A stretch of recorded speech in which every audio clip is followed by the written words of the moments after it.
For the first time and potentially ever, I actually managed to finish a seasonal drawing on time. I've been kind of AWOL for, I think it's been around 2 or 3 years. Like I just kind of stopped drawing, I stopped posting. But even before that, I still never really had work done on time. I just haven't made any seasonal work in years. Nothing for Halloween, nothing for fall, nothing for winter or Christmas, and I'm just really feeling it. I'm itching for it. So, seeing as I started drawing and posting again over the summer, and I am both drawing and posting consistently, I thought, why not try now? The Halloween mood has been strong this year. The fall vibes have been going strong. So I was scrolling through my Instagram last weekend. I wasn't looking for anything in particular. I think I was just bored and it just kind of happened. And I ended up just kind of scrolling through all my old art. And I found specifically these two drawings, my Nezuko Halloween drawing and my Peach Halloween drawing, both from 2019. I don't know, I was just looking at these and I just really felt the urge to make like a big fun piece again, you know? So just something fun, an actual like big illustration, not just a character, not just a sketch, like an actual finished illustration. And specifically just something seasonal, something that was either like screaming fall or spooky season or Halloween, and I ended up picking Halloween. And I set myself a deadline. I told myself I would have this done by Halloween so that this video and like all the content I make for this drawing can be out specifically on Halloween, not after, not late, specifically on Halloween. And I managed it, and I am quite proud of myself, especially since I have been quite busy. I'm surprised that I actually made time to finish this work, and I'm really happy that I did. I would have loved to use my Copic markers for this piece. I've been kind of itching to make like marker art again, especially after finding these two drawings, because they're done with they're done with Copic markers on like physical paper. But I am an international student. I am in England. I'm not in Norway at the moment, and all my Copic markers, they're back in Norway, so I don't really have that option at the moment, so it had to be digital art. But maybe I can make some Christmas or winter themed work over Christmas when I'm back home, and I can use my Copics again. So I took inspiration from my Nezuko drawing, but I didn't want to draw fan art. I didn't want it to be a specific character because then I would have to start thinking like, why would this character be in this setting? Like, there's not really a reason why I drew Nezuko like in that Halloween outfit and in that setting. Like there was no thought behind it. There's no reason for it, and I just didn't want to do that, you know? If I was gonna have a character, an already existing character in there, I wanted it to make sense that they'd be in that setting. I just couldn't really think of any characters, so I thought I'd just make my own character. I'll just draw a little witch, and I even added a little black cat because I thought, like, why wouldn't she? She's a witch, you know? So yeah, I feel like I kind of kept the essence of my Nezuko drawing, because my character is sitting on a jack-o'-lantern, and I've kept the overall color scheme. Like I kept the strong like orange and purple vibes. So I feel like it's not really a redrawing of that piece, but I feel like I've kind of kept the essence of it, which is what I really wanted to do. So I didn't record the sketch or base colors. This video would just be way too long, otherwise it's already very long, and that's just for the coloring and rendering and all that. I spent 5 hours on this drawing, and I'm not using like the Procreate pre-recorded or like the video that they kind of record for you as you work. I've actually screen recorded this, which is why this has ended up being so long and so much content. And like if you speed it up too much, you end up just like not fully seeing what I'm actually doing, and I want you guys to be able to see what I'm doing. And I'll just give you a headache anyway if it's like sped up too much. You can find me on TikTok or Instagram to see the sketch and just like the other parts of this process. I'm sure I'll come out with little YouTube shorts as well of like the other parts of the process that aren't in this video. So I started off by going in with the background, and I tend to do this with my like full illustrations just because the background is normally like the most intimidating part to me, and I've found that if I save the background for last, more often than not, I'll just not have a background, or I'll just never finish the drawing. So to me, it's been kind of a life hack to do the part that like scares you the most first. So it's kind of like you get past that hump, and then the rest of the drawing is like, you know, it's all stuff that you're comfortable with and or that you've been looking forward to. So that's my kind of little life hack. I did forget to record a tiny portion of the background in the beginning here. I don't think I recorded me actually like doing the like glowing jack-o'-lantern like face part, but basically the add layer mode and then Gaussian blur is going to be your best friend for making things glow. And yeah, after I didn't finish the background, but like I got a big chunk of it because I don't want to finish really any part of this drawing. Like I'm kind of like sort of working on, I feel like I work on each part of the drawing to like maybe like 80% completion, but I don't consider any parts of this drawing finished until the very end when I go in and finish everything together, if that makes sense, because otherwise I feel like I get too attached to like a certain choice that I've made or like a certain aspect of the drawing, and if it has to be changed to make the drawing like better or just more cohesive for it to just work together better, then like obviously I'm not gonna want to change something that I've put that much effort into and that I see as complete and perfect. So that's why I don't put really too much effort into anything at this stage. Like I save that for like the final rendering. And that is also a little life hack. That's something that I actually started doing like just over the summer when I first started getting back into art and posting again. And that's really worked for me. So I do like that little life hack. So after the background, I just did some basic shading for my character and for the cat, because again, we're gonna fully render it later, go into the details later. Nothing has to look perfect at this stage. The point is just to map out like shadows and make sure that colors and contrast stay cohesive.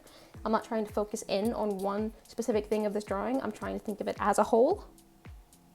And then after I've made it work together, that's when I can go in and like work out the details and the specifics of the drawing. I have actually discovered my new favorite brush, or like brushes, while working on this piece. I don't know when I downloaded this, but I have the Jing Sketch Basics brushes on my iPad. So I can't tell you where or how I downloaded this. I think I just searched for like Procreate free brushes or something. And this was just one of the packs that showed up, and I just kind of downloaded it, and I've had it for ages. Never really used it. But in that pack, there were specifically 3 brushes that I used throughout this drawing. And that was Sharp Render and Flat Square. Those are what I've used for like most of the rendering. And for like the very small details or the round details, I would use the Round Render brush. And using these 3 brushes really changed the whole experience of this drawing. I feel like I get the perfect amount of texture with these brushes, because something I've been trying to work on with my digital art is like incorporating more texture into my drawings, because I don't like when they have that overly like flat, over blended look to them, like this really strong like beginner digital art look. I just try my best to get away from that and incorporate more texture to my drawings. And I think this was perfect, because like I've tried to add more texture before, and then I just haven't really found the right brushes for it, because I feel like I have to either pick between a brush that just feels good to use and is easy to use versus a brush that gives you texture. But I feel like these brushes I used here were like the perfect blend of both, because it gave me like the perfect amount of texture while also feeling nice. Like they felt really good to use. I felt like they listened to me, like they did what I wanted them to do. And yeah, I really enjoyed that. And I really do think that changed the entire like drawing experience, and it made me like, it just made me enjoy this drawing so much more. So yeah, I guess go download those brushes if that sounds interesting to you as well. So after I've done all the mapping out the colors, like getting the basic shading done, I duplicate all my character and cat coloring layers as well as my character and cat line art or sketch layers, and then I merge all those duplicate layers onto like just one big layer, and I just go in and render everything on that same layer. I've spoken about this in my recent like digital art videos that I've made, and this truly is like a game changer for my art. And yeah, this is when I go in and I like complete things. I add the details, and this is how I try to like blend the coloring into like the sketch or line art so that it's more of one cohesive piece and not sketch, line art, coloring. Like when I kind of blend them in together and work with those on the same layer, then it kind of just becomes one whole drawing. And that really has worked for me. I feel like a broken record saying all this before, because like I have said this in my previous digital art drawings, but it really is a game changer. So after I finished all the rendering, I went in, finished the background, and then it was time for the lighting. And the best advice I can give you here is that for shadows, the multiply layer mode is normally what I go to. For soft lighting, or like just kind of like altering colors or like getting like a little splash of color in there, I like to use the overlay layer mode. And then for harsh lighting and for glow, I use the add layer mode. And I'll typically use all three of these in every digital drawing that I make. And then you can go in and play with Gaussian blur or like the layer opacity to get whatever effect you're looking for.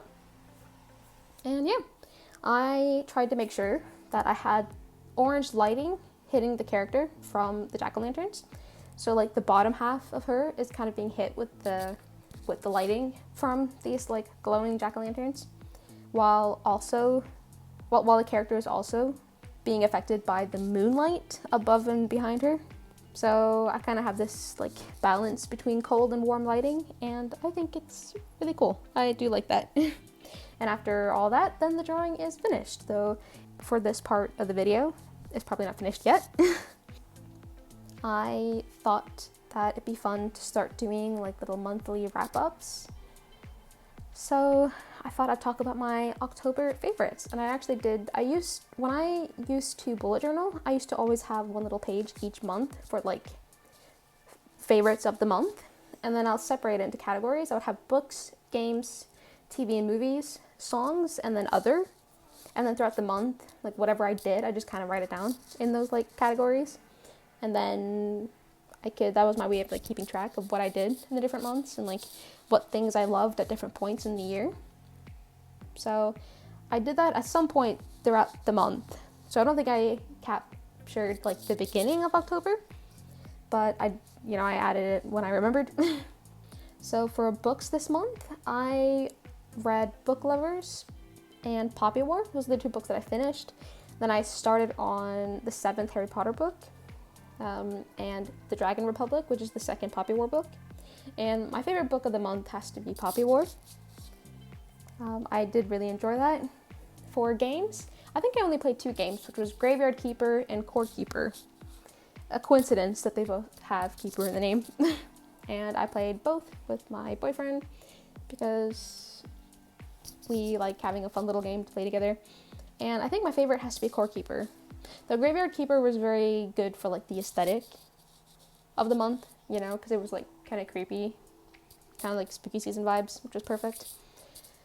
But yeah, those are the 2 games that I played this month. For TV and movies, this is normally always the smallest list of every month because I don't actually watch much of anything. And when I do, it's normally because I've watched it with someone. Like when I'm in Norway, I like to watch movies with my family. And then when I'm here, I watch movies with my boyfriend, and that's about it. I don't really watch things on my own. Between all my different hobbies and like obviously school and travel and stuff, I kind of have to pick which hobbies to keep and which to kind of like give up. And TV and movies, was the one I gave up. Like, I just can't really be bothered. I just prefer my other hobbies. But I did watch 2 movies this month. I got my boyfriend to watch both with me, and one was Inside Out 2. Because I think it came out it came out on Disney Plus sometime this month. And then I watched Corpse Bride because I got an edit on TikTok and it looked really cool. And then I was thinking, like, I feel like it's just a classic spooky season Halloween movie and I've just never seen it before, so I may as well. And yeah, I will be seeing the second Smile movie this weekend in the cinema with my boyfriend. But it's too bad it won't be on my October list. But yeah. For songs, this is normally the longest list because I do love music. I've written down 4 like songs of the month, and these are just songs that I listen to the most this month and just enjoy the most. Number 1, I have Headlock by, I think it's Imogen Heap. I'm not sure how to pronounce it. But this is a song, I think it kind of went viral on TikTok. Like, again, this is from that Corpse Bride edit that I saw that made me watch Corpse Bride.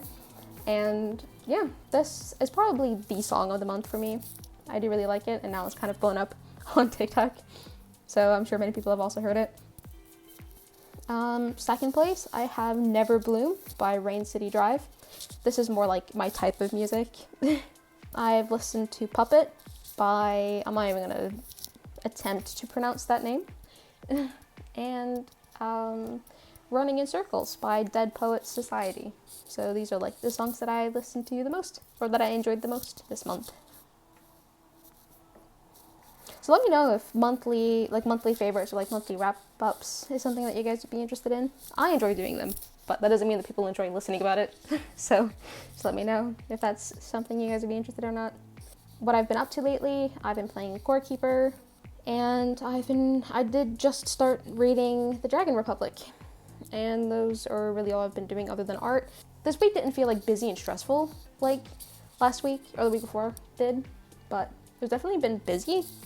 Like I have spent hours upon hours upon hours of like art and uni work every day, and my uni work is art. And yeah, like I'm recording this, it's just Thursday when this video comes out, and I have off on Mondays. I'm only in like Tuesdays and Wednesdays, and well, Fridays, but that Friday hasn't happened yet. But I've only been at uni for 2 days this week, but my god, I have gotten a lot of art finished just those 2 days. I have done so many hours of art this week, and I am so proud of myself for being able to do all this when, like, just a year ago, I just wasn't really drawing. Or well, I guess I was drawing a year ago because I was still in uni, but wasn't really drawing for myself. Like, any art I do was pretty much just for uni. And then if you're going back the year before that, I just wasn't drawing, period. So it is nice to not only be drawing more, but actually enjoying it and wanting to draw. That is very nice. And like spending hours upon hours on it like I used to when I was younger. That's definitely very nice. To my current projects, I've been mainly just been doing uni work other than like this drawing. I've been doing a lot of uni work this week. I did record a little bit of it. So maybe I'll make a video of some of it at least. I started on Monster High portraits a few weeks back and then never really had time to get back to them, but I would like to work on them soon. Well, today's the last day of Inktober, so I guess I'll see if I have time to make an Inktober piece, but if not, maybe I'll do like an Inktober flip through. I'm not sure if there's any point because I did record most of my Inktober drawings and like they're already up on YouTube, so I'm not sure if there's really any point doing a flip through, but maybe I'll make it like a YouTube short or something out of it. And otherwise, I've been thinking of maybe doing some Arcane fan art because I think season 2 is coming out next weekend. So if I could like set another deadline for myself and maybe get some fan art out by then, that'd be great, but we'll see. And yeah, I think that's all for this video. I need to start editing so that this video actually comes out today. So I hope that you guys enjoyed this, and I'll see you guys next week.